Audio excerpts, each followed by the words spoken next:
All right, everyone. We are diving into the episode, to the interview here with Mistress Eva. Mistress Eva, a tomato. We heard that it's pronounced differently in the U.S. than other places. But super excited to have Mistress Eva here. We are going to talk all about being a Prodom and dominatrix, also the differences between being a lifestyle dom. Eva has a lot to teach us. Eva is full of knowledge. So, Mistress Eva, welcome to Shameless Sex. We're so happy to have you Thank you for having me. yeah. She's like, oh, by the way, this is on YouTube. So if you really want to see what Mistress Eva looks like, well, you'll get the link to her website so you can learn more. You'll definitely want to check it out. But go to our YouTube. We're starting to record videos with a lot of our guests, so you don't want to miss it. And we didn't even warn her, and she still looks fabulous. Yeah. I was like, wow. She's like, I woke up like this. Yeah. Okay. Yeah, she's like, I just went and worked out. We're like, really? Yeah, I'm like, wow. That's not what I look like Not an after I ounce work of out. sweat. I know. I'm like, wow, like the creature. Yeah, the creature. My hair is like the 80s all over the place. All right, not about my hair, though. All right, so let's start with the first prompt, which will be, can you please tell our listeners a little bit about how you got to where you are today in the field of sexuality, whether it's your personal life or your professional life? Where am I? I am at a place where I am very happy and I get to enjoy myself and play. And how the hell did I get here? I think that I've always had a pretty good relationship to my own pleasure, which has made the path to finding the things that made me orgasm, enjoy myself a little bit more simpler than maybe most for some reason. Maybe it's like a hedonistic bent or something. But about 10 years ago, I was in a corporate sector and I really, really hated it. And I thought, what the hell am I going to do? And I kind of picked up on this little thing where a ex-partner of mine said, you would make a very good or interesting dominatrix. And I thought, what the hell is that? And that kind of led me down this thing where I joined Dungeon. I trained a little bit here and there. I started to see how people were integrating this heightened aspect of sexuality into their lives. And I've just kind of ended up in a space where I get to, make that a part of my everyday. Oh, that sounds lovely. And will you talk a little bit? So Amy mentioned for a second about lifestyle dom versus pro dom. I think I know, and I want more light on this. So will you talk about what that means? Yeah, so like before, when somebody even mentioned to me, you would make an interesting dominatrix, I had no real clue what that meant. I kind of had this weird sort of visual in my mind, but nothing more than that. Little did I realize that just me being assertive and asking exactly for what I wanted and expecting that was like what people would term a female dominant.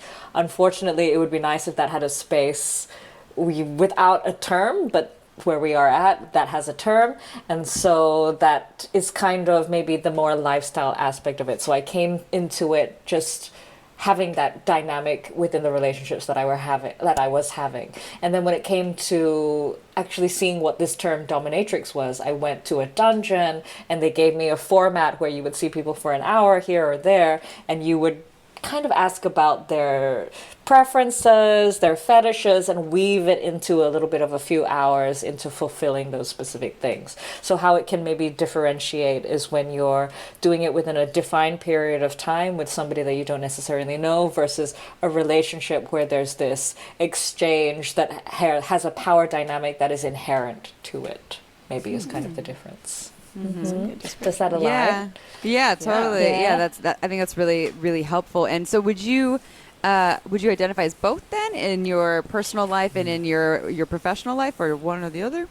Yeah, and I think for me now things have really merged a lot. At the beginning it was this weird phase of, this is so exciting. It really gets to all of these wonderful points of who I am, and I feel so alive and so excited, and how am I going to make this all work for me? And the few years were really sort of blended, and I didn't know where things began and end. But now I think I realize that I am very, very lifestyle, and I get to indulge in it in a professional sense as well. Where some people, they very much separate it. It's not their personality. They don't want that for their relationship format, and they keep it within that very condensed period of here we are for 2, 3, 4 hours. And when I have my relationship, it's a little bit more eye to eye, and we're not going to practice a power dynamic. So yeah, it's kind of where I'm at. Okay, got it. I love that, and I think this will be quite. Actually, we have another episode coming up, but it's coming from a penis owning perspective of being in Dom too. So I don't know which episode's coming out first, but we're getting all the speakers. It's with Orpheus Black. I don't know if you. Oh yes, know I him. do. Yes, yeah. So he will be a guest. I don't know. Might be before you or after you, but I like that we're getting all these different perspectives. And so one question I have for you then is if people are like, well, but what does it look like? You know, like when you're actually working with people, you're in the dungeon, or or maybe you're also working with people doing online sessions these days. But what might these interactions or sessions actually look like when you're working with people? So things are a little bit different with my format now. But when I first started, I was in a dungeon. People would come into the waiting room, just even off the street sometimes, and you would ask them, okay, so what are the things that you're into? How long would you like? Like, what's your budget? And then you would maybe spend a few hours integrating those things, weaving them into this like performance, almost this one-on-one performance of that, something that might include feet, something that might include a little spit, that might include a little humiliation, that might include a little bondage, you know, something that really caters to their specific things that they're looking for.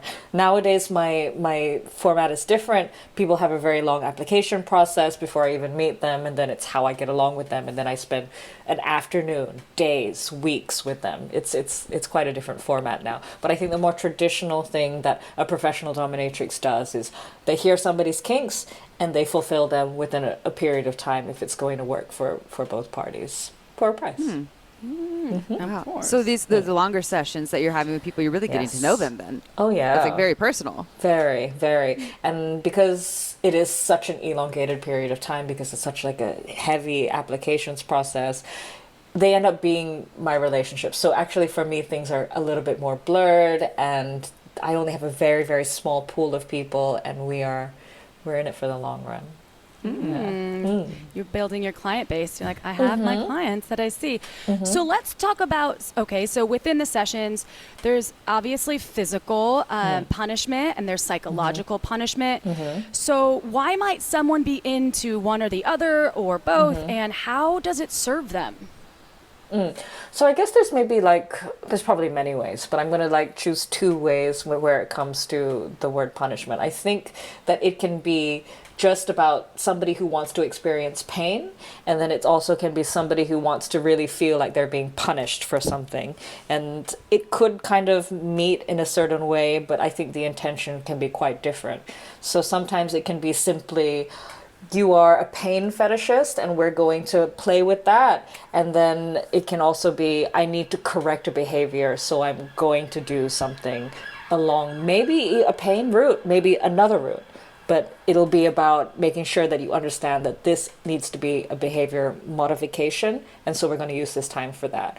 So I think for the first route of whether it's like a fetish for pain, I don't know. I'm sure a lot of people, even within the vanilla sphere, understand that there is an aspect to confusing the concept of pain and pleasure, whether that's somebody being a little bit harsher with you in a sexual context.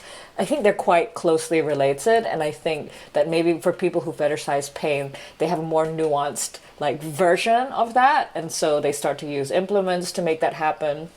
Whereas when I love those clients and I do really enjoy the rush. I'm going to talk about the rush maybe for me, because there's a lot of art that goes into understanding how the surface can kind of take something, their emotional response to it, as well as how far you can push somebody to get that beautiful result on their skin, and as well as that that strength of self to be able to take that pain. So there's kind of that aspect for me. And then there's also the aspect of the people who maybe they did something that was not really gelling with me that I need to change, or there was an animal, I like that. Yeah, a little animal coming through. A little video screen.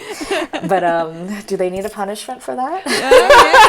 They actually, our dogs could probably use some more Discipline. structure. So yeah, True. It's true. Yeah. But then sometimes I use punishment. So it's like, all right, so this happened and I need you to understand that. You're not understanding that on an intellectual level. I can't get that point across, so I'm going to do this in a discipline session, and therefore we're going to use this implement and we're going to use it this many times because of this particular reason, and throughout I'm going to tell you exactly why I'm doing it, and you're going to take it, and you have a safe word, but you also understand that this is a process that you need to integrate into your life, and because you're not doing it with your mind, I'm using a physical means to make sure that gets my point across. So, you know, I have like two different kinds of ways of approaching it.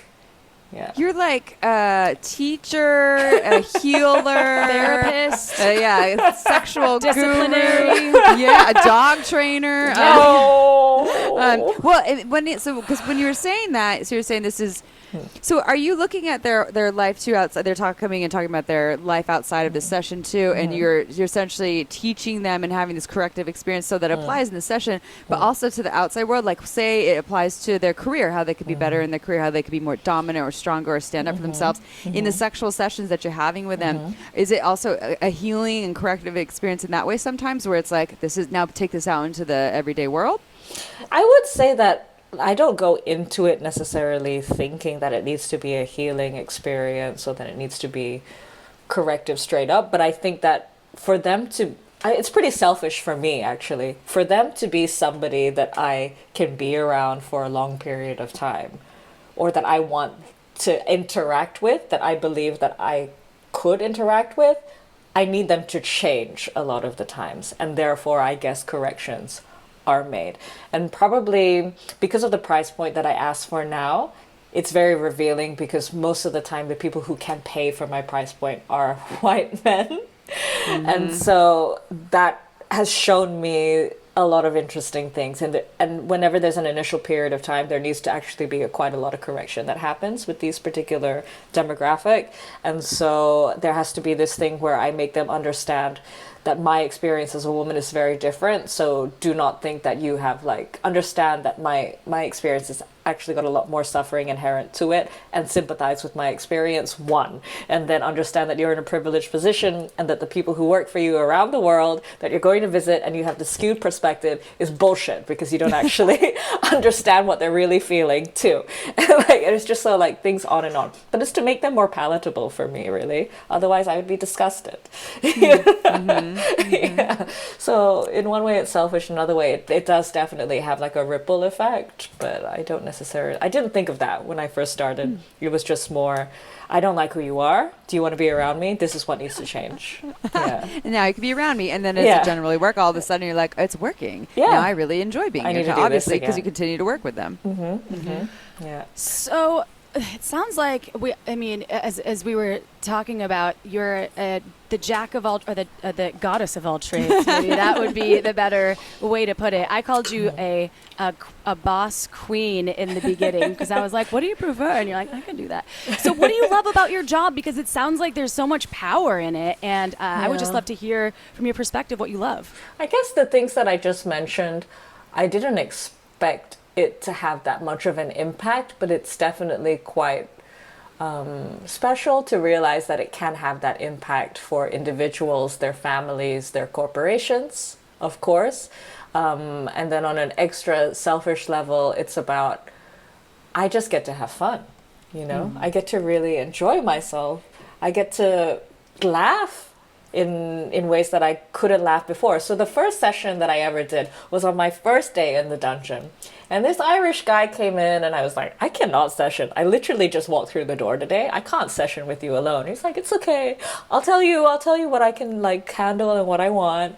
And all the other mistresses probably just wanted to see what the new girl was going to how they were going to handle it. So they're just just do it. And so I did it. And I was flogging him way too hard, but this room was filled by mirrors. And I saw this look on my face. It was just absolute elation. And I realized I'd never had that. I'd never had that feeling until that moment where I got to be in this space with somebody doing something considered extreme that was such a release for me and something welcoming for them. And it was just play in an adult sense. And it was just kind of absurd in a way, but expected and loved, and it was so amazing. And I get to do that all the time, I get to play, I get to feel alive and I'm just playing like a child, but in this adult sense. And I think that's the most enlivening thing for me, that I get to really experience joy. And it doesn't feel like work when you love it. It doesn't feel like it's something that is a job per se. Yeah.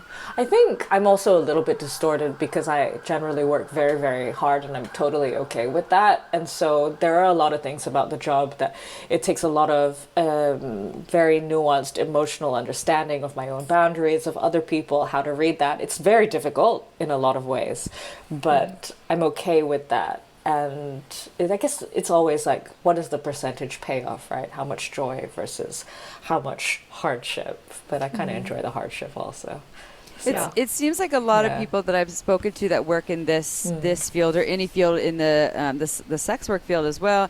It's exhausting when they're stepping outside of their boundaries. You know, they're not listening to themselves. They haven't gotten clear with firm boundaries, and they're not asserting themselves. And they cross the line, and then they're drained. You know, or there's something that really feels depleting, or like it's. So I guess that would be a question for you. Do you feel like it's really important for a line of work for you to have done the work before to get clear on your boundaries and to really become more, and maybe you already were, and your higher, more assertive self. Sounds like you were, because you're like, someone's like, you'd be good at this. But versus someone who hasn't really done that, do you think that actually translate into the work that you do? I really think it's an ongoing process because even when you have these rules that you give yourself, you meet people who challenge them all the time. You know, if you're just going to remain an open person, which I think you kind of need to be when you're reading people and you're interacting with them all the time, you're going to meet people who challenge things. So you just have to check in with yourself constantly. Are you okay? Are you getting what you need? Like, to myself, how do you feel? Can you shift this? I think because I see like quite a few amount of people, I have that space to ask myself all those questions, and so I can be more flexible with what may or may not work for me. I think if I saw a lot of people, then it would be like things set in stone. But it's an ongoing process, and these things will shift, and I think it's about being gentle on yourself and understanding that also, and just checking in with yourself as much as you can, and knowing that when you don't shift, that it's maybe just what you don't have the capacity for at that point in time. But yeah, no, this job takes a lot. It takes a lot of like self-reflection. For sure. You're watching other people, you have to watch yourself too. Yeah. It's a big it was not really task, but you're Undertaking? It's intense. It's really intense. Yeah. But I guess maybe the kinds of people who are drawn to this are people who are, kind of intense anyway. I have like a multi-layered question here, because obviously there's always folks out there that want to be more dominant in the bedroom. I consider myself a bit more submissive. And I mean, first of all, do you think it's kind of like that, black or white? Or is there a gray area? And if someone did want to be more dominant in the bedroom, whether they have a penis or a vulva, are there any tips that you have for doing that? Or am I just going to be a sub forever? I think forever. I mean, if you end up feeling like you're a sub forever or whatever, if you feel like you're in another perspective, then it's like, don't be so hard on yourself. It is what it is. But as somebody who does have the time at the moment to just kind of see what may be, when people ask me like, what is like, how to identify, I say like, right now after a pandemic, I identify as greedy. Which means I want all the things. And so I switch, and I would say it's a little bit harder, or definitely much harder for me to switch psychologically. I'm not going to kind of relent in a submissive sense to just anybody. There's a lot of like more parameters than when I'm happy to top somebody. But if somebody, and it can also be fun, I think, as a submissive, to just dip your toe into what it's like to take a controlling perspective. I think it's very like amusing, even for that mindset, to just see what it's like for a moment, to ask for something and get it. It's like, it's a funny little kick that's very different. And I would say that maybe like in terms of tips, it sounds strange, but it's almost about outside of the space. Like, ask for somebody to make you your coffee or your tea in a specific way that you maybe only ever do for yourself. And how does that feel? And can you do that in the context of like sexuality as well? The more that you ask for it outside of that, the easier that it can also become within that very raw and kind of vulnerable space that is sexuality as well. So it's like challenging yourself to ask I think is the thing. And then maybe also just getting clear on what it is that you want. I think even so when I bottom, I ask for what I want. It's like I don't necessarily do it from a submissive headspace, like just do the things. I'm like, I want this. And I would like it if you did this right now. So it doesn't have to mean that you're doing something. You could just be asking for somebody to do it to you also. And that could be a slight shift also. That could maybe grow into other things. Yeah. And so I think a lot of it is understanding what you're in for, what brings you pleasure, and learning how to ask for it. And there's probably different ways about how to do that as well. I just picture myself with a crop being like, I want 2 sugars in my tea. And then I want you to beat me with this. And then, yes, then crop me, okay? Thank you. Yeah. But is so much of life is asking for what you want, identifying what you want, and then asking for it. And it's of course, simple, but it is so it's true. Challenging. But it's challenging. It's like, I know what I don't want, but what do I want? So that's I think that's a good, and that's I good think advice. like there's the thing where we feel like if I'm rejected, I'm going to feel so shitty. Maybe they don't really care about me. And then but if people are going to reject you and not give you enough of a reason, then maybe they shouldn't be there anyway. And I know that's difficult, but I know. Anyway. Yeah. Well, and it's all a practice too, right? So I mean, some people I think are just, I'm naturally just so tapped into my most dominant self. Although I think even within that, I know that's something when we were going to talk to Orpheus Black, he has some opinions about, and he's speaking to penis owners, the difference between I'm dominant and I'm also in my most ultimate empowered, loving dominant. That's not like toxic masculinity, and so I think there's differences there. And our idea of dominant, or I'm doing air quotes, I really am this time, everyone, the alpha male or alpha human. Some of it can also just be, I guess, harmful, if we don't understand different aspects of consent and boundaries and ways of reading people. And we were going to ask you, we have a list of questions here, and we have one that's kind of fun about you to tell some stories, but I'm just going to segue into this other one. We did talk about boundaries already a little bit, but what is it? So when you're actually working with a client, just bring it to kind of the consent and boundaries piece, which is really important. And I'm sure you're having conversations with them about one, you said, they have a safe word, them asserting their boundaries, you asserting yours. I'm curious what that kind of, a little bit what that conversation might look like, and then how that might apply to everyday folks who want to assert more sexual boundaries in their own worlds. Yeah, so when I do it professionally, I actually say, now I do it slightly different, but when I was at the dungeon, it was different again because it was a very limited amount of time where you had time to introduce each other. When I started to do it privately, I would spend 45 minutes, talking about why they're in front of me, what it was interesting of me to bring them there, why do they think they're interested in the things they're interested in, where do they think they might push up against, and really slowly getting to understand where people are. In terms of ongoing consent, it's just this. Also, it's I just went through a little bit of a little bit of a divorce. A little divorce. A tiny one. Yeah, and it was very much like a female-led relationship. And I have had this thing, I guess, as a professional, as somebody who's always been in a dom role, where I owned too much, and so it was this thing where I thought, as soon as it ended on their what they wanted, I was like, what the hell did I do wrong? It's what is it on me? How did I fuck up? Basically, I didn't think for a second about them, but over time I realized that there was a responsibility that they didn't take, that they should have, and that I didn't make space for either, because I was taking all the responsibility. And so as much as I think that a dominant submissive dynamic happens, I think we are all at an adult stage of our development, and we all need to take a responsibility for the things that we're owning up to as well. And so when we are asked, we should say, and if it's not said, it is our problem, And so I think that there needs to be a space and time where we have a conversation, that there needs to be both sides of the equation that are looking out for each other and that are having these conversations again and again if it's a relationship. And checking in with each other during, after, consistently, and caring for each other and caring for the responsibility of our own desires and our own limits. But that's kind of my learning at the moment. Maybe it will shift, but that's where I am when it comes to consent and understanding where we are and our boundaries right now.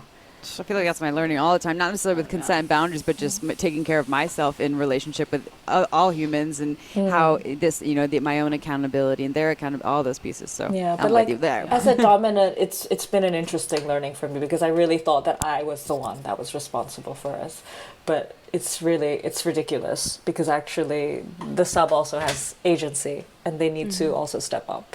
So, but yeah. Well, I want to hear, you talked all about this Irish flogging situation, the Irishman, which I was picturing your face in elation when you're flogging in the mirror, which is great. And I would love if you can tell us, if you want to, with your consent, of course, some of maybe the most wild or memorable or pleasurable experiences you've had as a dominatrix. Wild, memorable. I mean, one or all of those, or you can pick whatever. Or could it you even want. be like, that didn't go well? Or something that I don't know. I just or like a day really interesting in the life fetishes of Mistress Eva. I like it when people cry. Oh. Yeah, it's really sweet, because it happens actually quite a lot when people get to maybe express an aspect of their sexuality or their personality that they don't get to otherwise, and it's a huge release. That's very sweet. That's just like as a very general thing. I've had very strange experiences where relationships get really blurred, especially when you're playing with couples and they haven't defined their own things, and then you start to get mixed up in it. That's never very fun. I think probably one of the things that I miss a lot. I don't know whether this is being a little bit too sensationalist, but I really miss having my hands in people. I feel like I don't get to fist people enough anymore. So I'm going to mention this right now. Maybe it's like advertising. Yeah. I like that. More fisting, please. More fisting, please. But when I first started in the dungeon, somebody would come in every Monday and I would get to have like a fist or two or my foot in them. And I didn't realize how much of an accomplishment that was for humanity as a whole. And so I really miss being able to have that. And I don't know, maybe I'm not so like, here's a singular story, but I'm really in awe of people who make this a part of their ongoing lives and, manage to open themselves up to two fists, manage to open themselves up to huge latex collections that they almost never wear, but indulge me in every now and then. It's just this beautiful drive that people are accessing and relenting to and dedicating a part of their life to that almost nobody will ever access, but they still appreciate and love to like put it on a pedestal for the small group of us to love and understand and appreciate. And I don't know, maybe I'm a romantic. I'm a romantic. I love putting feet in people, which I love, and fisting. No, I love that answer. I miss more fisting. I miss the fisting. So I have some questions about this. It's kind of a side note, but it's not. It's related to fisting. Yeah. So we're talking anal, probably, right? How long does it take to get two fists or a foot in someone's ass? I think in terms of Bruce, who's the person that I'm talking about, it took probably like years for it to just slide in, for like two hands to slide in. It would take every Monday for many years.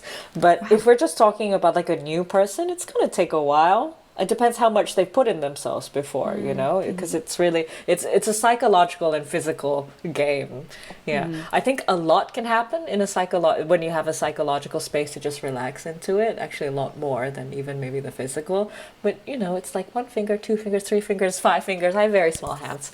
Yeah. 2 hands. And then like getting to the right point where you can start to fist as opposed to just like a flat hand. But yeah, no, a lot of it is definitely in the mind. It's amazing what the mind can do. There has to be safety, though, for the person because they're with a professional. You know what you're doing. There's time. There's lube. Lots of lube. Good silicone lube. I think I would feel safer with someone like you and going down that avenue than just someone I was hooking up with to be like, hey, have you ever tried this? I mean, it's possible, but I like consulting and working with a professional in terms of experiencing your sexual and opening your sexual boundaries. Yeah. I would like to say that there's a lot of enough internet resources, but actually I've met somebody who is they weren't trained in the dungeon, and they've had like a lot more issues. And so I think when you get to see so many people practice the same thing, you don't have to say anything, you just pick up things with how people are. Yeah. And so anyway, yeah, sure, find somebody who's done it before, I guess. Yeah, well, yeah, someone's skilled, but also I think for a lot of folks with fetishes that maybe are deemed less common, or or people don't widely accept, maybe they're finding it hard to actually experience these things with partners. Do you see that with a lot of your clients, that this is something they don't really get access to other places except for with you, or is this that not really the case? Is there not a lot of overlap in that department? I would say that there's like two different camps, and one is larger than the other. The larger camp would definitely be the ones who don't expect society to accept them, and so they seek out professionals where they can compartmentalize, and then they carry out those things. And then there's a smaller camp that are more free and put less expectations of themselves, but still are not like able to access the knowledge, and so they might bring their partners in, and it might be more of a learning experience also. But definitely the larger camp is the one that really doesn't think that society is going to accept them, and they are not accepting themselves also. And so they put us in a box, and they hire us, and then they walk away, and they live their lives. Do they ever leave there? Are you aware of them leaving, or some clients leaving, and all of a sudden, because of the experience with you, they're like, oh, maybe I will be accepted out there in the world? I think that they feel, so I think a lot of the space, aside from the physicality of it, is that acceptance, that emotional acceptance. I think that's a huge part of it, that they, for a moment in time, really feel like they can be open and vulnerable with somebody, and they finally get to connect with somebody who can see all these aspects, and they feel comforted by that. But do they walk away thinking everyone else is going to? I don't think the majority, sadly. No. I think maybe they can slowly start to own it and maybe become a part of the community slowly, but for the most part there's a lot of compartmentalization. Yeah. It's that's fact. I'm guilty of compartmentalization too sometimes, where I'm like, oh, I have this podcast, and sometimes I'm like, that's a compartment, but then my other work, and that, I don't know, it's difficult. And within sex, I think that's why there are folks out there to explore with, and which brings me to I don't want you to go, because I really really love talking to you, and I think you mentioned you're not taking more clients, but if people want to find you and work with you, how could they do that? They can try. So I do have a few session sites that people can find in Singapore, Hong Kong, and Shanghai, which is like, let's just give them singaporedom.com. But for the most part, yeah, I don't really take on people who are not willing to hand over their entirety to me anymore. But I do have youwillpleaseme.com, which gives people a really nice taster of who I am through different courses that I have on this site, which is my members site, and does have content, but it's mostly about the courses, so people learn how exactly I like my feet to be worshipped, or how exactly I like my gifts to be bought, or something. They really understand the protocol of my slave contract and whatever. So youwillpleaseme.com, I would say, is like a easier access thing. If you really want to serve me in person, good luck. singaporedom.com. You can find out a lot more about me through my interviews on eva-o.com, and then also I'm on all the social medias as You Will Please Me. However, they can always kick us off, just like OnlyFans is trying to do. Oh yeah, we didn't have you to talk about that, but actually, can you share that? I liked what you said about that before. So for listeners listeners who aren't aware, there's OnlyFans is a site that has really supported a lot of sex workers. They built their careers on there, and all of a sudden they're saying that they won't work with sex workers because of the credit card companies, the merchant accounts, which I actually experienced owning a sex shop. Many times we had to continuously switch merchant accounts. We experience it owning. The sex toy companies. Yeah, we don't work with. They put you in the same category as like selling guns or something. Well, and then even for porn, it's like, but why? And so I share what you said. I really liked what you said about how they kind of built that industry. Yeah. So I will go into that because of my nationality and everything, I had access to one payment processor for my side. And that payment processor fucked me around like all of like 2020. And then they declared bankruptcy and they ran away with $50,000. And I might see 2% of that maybe with our whole like whatever thing that we're doing with them now. But that aside, when it comes to OnlyFans, which I never joined because they always had so many issues anyway, because they have to answer to a MasterCard and Visa, they have or whatever now. The same thing like that with PayPal, the same thing with so many different other, you know, new technologies that sex workers as people who have to be innovative just jump on and just like make popular. They're just fucking us over and cutting us out now because now they've reached enough of a critical mass where the credit card companies are looking at them and they just want to go bow down to them and want the money. And so it's like, you can all like fuck off now because actually we don't give a shit about the freedom of sexuality. We don't actually care about you as an individual. You were useful and now you can just disappear. Bye. And Bad business. Over and over again. And as long as people are hung up about like whatever like puritanical versions of sexuality and they don't understand how to move on from that, this is just going to be the issue. Yeah. So, well, and you had mentioned that PayPal was really, I mean, it really took off because of sex workers getting paid. And You're welcome, PayPal. yeah, so that's the whole thing. We just invite folks out there. If you are a super savvy, smart person, maybe create a platform where it's safe for sex workers and they can get their money and not going to run off with money. And I don't know a lot of the legalities involved, and it's like the SESTA FOSTA thing as well. There's all sorts of things filtering in and bottlenecking into this high level of bullshit that we all have to deal with being in the sex industry at all. So the sex negativity is still strong. Yes, it is. So we'll hope that will iron out and we'll all be able to get paid. Right. Yeah. Well, until then, they can find Mistress Eva still. Your site's still up. Will you remind our listeners of your site one more time, or your sites? Yeah, youpleaseme.com. Eva-O.com. You will please me on all the social medias. Oh, you will please her. Well, all right, there you go. And we are going to please ourselves with some wine. It's not in my hand yet, Cheers. but Miss Eva has it. So cheers to Margins Wine. Check out why we've been fans for, it's been, oh my God, I think 3.5 years. It's small batch wine, boutique made. It's low sulfites. There's only a little bit naturally occurring. And she releases fall release, actually, 2021 fall. It's limited, so go grab it. Only a few hundred bottles, I want to say, because it's limited and it goes fast. So just go to marginswine.com. If you want to buy some wine, you can save 10%. Just enter code SHAMELESSSEX10 for 3 or more bottles. 6 or more bottles, you can save 15%. Just enter code SHAMELESSSEX15. All right, y'all. Cheers. And Mistress Eva, as they say in the United States, thank you. Mwah. We'll see you next Tuesday, y'all. Ciao for now. Bye.